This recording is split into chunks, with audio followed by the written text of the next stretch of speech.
It began as just another weather system, an ordinary low-pressure disturbance drifting off the coast of Atlantic Canada. But within days, it would become a monster, a storm so vast, so violent, and so unexpected that it would swallow ships, destroy homes, and claim lives from the Caribbean to New England. Meteorologists would later call it the perfect storm. Others knew it as the no-name storm or simply the Halloween storm of 1991. Hello, and welcome to Deadliest Disasters. On October 28, 1991, an area of low pressure began forming off the coast of Atlantic Canada. At first, it appeared to be a typical extratropical cyclone, the kind of system that regularly affects the Atlantic provinces of Canada. But this storm was different. A large ridge of high pressure to its north forced the system southward, pushing it along a trajectory that would bring it directly into conflict with the densely populated east coast of the United States. As the storm moved south, it began to intensify rapidly, reaching its peak strength as a large and powerful extratropical cyclone. But the storm's evolution was far from over. To the south, Hurricane Grace, a separate tropical system, was churning through the Atlantic. In a meteorological event that forecasters rarely witness, the nor'easter absorbed Hurricane Grace, feeding on its tropical energy like a predator consuming its prey. The absorption of Hurricane Grace supercharged the nor'easter, adding tropical characteristics to an already powerful extratropical system. The storm's path became increasingly unusual. It executed a counterclockwise loop off the mid-Atlantic states before turning back toward the northeast. On November 1st, the system reached a new milestone in its deadly evolution. It strengthened into a Category 1 hurricane with peak sustained winds of 75 miles per hour. However, the National Hurricane Center made the deliberate decision to leave this hurricane unnamed. The storm had already been widely reported in the media during its earlier extratropical phase, and officials feared that giving it an official hurricane name would cause public confusion. This decision led to the storm being called the no-name storm in the years immediately following the disaster, though it was also known as the Halloween Gale or Halloween storm. But the name that would ultimately stick, the perfect storm, came from a conversation between Boston National Weather Service forecaster Robert Case and author Sebastian Junger. This system would ultimately become the 12th and final tropical cyclone, the 8th tropical storm, and the 4th hurricane in the 1991 Atlantic hurricane season. After achieving hurricane status, the system weakened and eventually struck Nova Scotia as a tropical storm before finally dissipating, bringing an end to its terrifying journey. The true horror of the perfect storm wasn't felt during its hurricane phase. It was during its time as an extratropical cyclone that the system inflicted its worst damage. For 3 days, the storm pounded the northeastern United States with relentless waves and violent winds, creating a scenario of destruction that stretched from Nova Scotia to Florida and southeastward all the way to Puerto Rico. The waves were monstrous. Coastal areas were battered by waves reaching up to 30 feet high, but these were just the waves hitting the shore. Out at sea, the conditions were even more apocalyptic. A buoy off the coast of Nova Scotia recorded a wave height that still stands as one of the most terrifying statistics from the storm, 100.7 feet. To put that in perspective, that's a wave taller than a 10-story building, the highest wave ever recorded in Nova Scotia's offshore waters. Massachusetts bore the brunt of the storm's fury on land. The damage there exceeded what Hurricane Bob had inflicted just 2 months earlier, a nightmare residents never anticipated. Over 100 homes were destroyed or severely damaged as the ocean reclaimed sections of the coastline. In portions of New England, entire beachfront communities were reshaped by the storm's power. To the north, Maine suffered similar devastation. More than 100 homes were affected by the storm, including a notable casualty, the vacation home of then-President George H.W. Bush.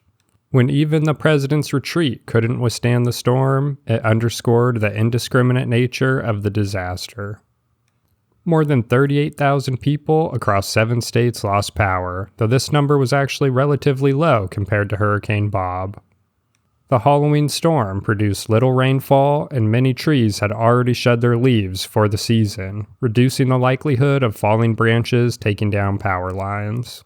But this small mercy was overshadowed by the catastrophic damage along the coast. High waves inundated roads and buildings up and down the eastern seaboard. Coastal flooding damaged or destroyed hundreds of homes and businesses. Roads and airports were forced to close.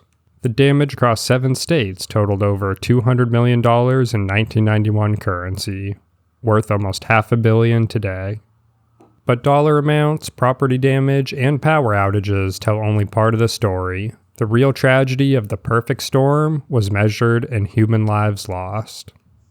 The most infamous tragedy of the perfect storm, and the one that would later define the storm's legacy, was the loss of the Andrea Gail and her entire crew of 6. The Andrea Gail was a sword fishing boat that had departed from Gloucester, Massachusetts, bound for the fishing grounds off Nova Scotia. These were experienced fishermen who understood the risks of their profession, but what they sailed into was beyond anything they could have anticipated. On October 28th, somewhere in the middle of the storm, about 180 miles northeast of Sable Island, the Andrea Gail encountered the full fury of those 100-foot seas. The vessel made its last radio contact late that day. Captain Billy Tyne Jr.'s last final recorded words were, quote, "She's coming on, boys, and she's coming on strong," end quote. After that, there was only silence. The Andrea Gail sank while attempting to return to Gloucester. In the days and weeks that followed, debris from the vessel began washing ashore, each piece a grim reminder of the tragedy. The Coast Guard launched an extensive search operation, but the 6 crew members were never found. They were presumed killed, their bodies claimed by the Atlantic, never to be seen again. 6 families waited for news that would never come. 6 chairs at dinner tables would remain forever empty. 6 men who had kissed their loved ones goodbye and headed out for what should have been just another fishing trip became the most recognizable victims of the storm. The loss of the Andrea Gail would later become the centerpiece of Sebastian Junger's best-selling nonfiction book, The Perfect Storm, published in 1997. 3 years later, in 2000, the story was adapted into a major Hollywood film. These works ensured that the crew of the Andrea Gail and the storm that claimed them would never be forgotten. But the Andrea Gail's crew weren't the only brave men lost during the storm. Another tragedy was unfolding in the skies and waters off Long Island, and it involved the very people whose job it was to save lives. A New York Air National Guard Sikorsky HH-60G helicopter from the 106th Air Rescue Wing was conducting rescue operations during the height of the storm. The crew had attempted a rescue mission in the midst of the tempest, a testament to their courage and dedication to saving lives even in the most dangerous conditions. But 90 miles south of Montauk, New York, disaster struck. The helicopter was unable to refuel in flight due to the deteriorating conditions and ran out of fuel. With no other option, the crew was forced to ditch the aircraft into the raging sea. 5 men hit the water in conditions that can only be described as hellish. Hypothermia was an immediate threat as the members of the aircrew struggled to survive in the same violent seas that had claimed the Andrea Gail. The Coast Guard cutter Tamaroa, with an 84-person crew, arrived at the scene and began one of the most harrowing rescue operations in Coast Guard history. For 6 agonizing hours, the crew of the Tamaroa worked in hypothermic waters and towering waves to recover the downed airmen. 4 of the 5 men were successfully rescued. These men owed their lives to the extraordinary skill and bravery of the Tamaroa's crew. The 5th member of the crew, Pararescue Jumper Technical Sergeant Arden Richard Smith, was never found. A man who had dedicated his life to saving others had become another victim of the perfect storm. The death toll continued to mount in other tragic incidents scattered along the coast. Off Staten Island, New York, a boat sank in the violent seas, taking 2 people to their deaths. The high waves proved deadly in multiple locations. One person in Rhode Island was swept to their death by the surging water, and another person in Puerto Rico suffered the same fate, demonstrating the storm's reach far beyond the primary impact zone. In another cruel twist, one person was blown off a bridge to their death, the wind's force proving just as deadly as the water. Even after the storm had weakened to tropical storm status during its final phase, it continued to claim lives. In Newfoundland, one person was killed in a traffic accident on slick roads caused by the storm, a reminder that even a dying storm remained dangerous. In total, 13 people lost their lives to the perfect storm. 13 families were shattered. 13 stories were ended by the convergence of atmospheric forces that created this meteorological monster. The storm served as a reminder that despite all our technological advances, despite our weather satellites and forecast models, despite our modern ships and aircraft, nature can still create conditions that humble us. Those 100-foot waves recorded off Nova Scotia weren't just a statistic. They represented forces that no human engineering could fully withstand.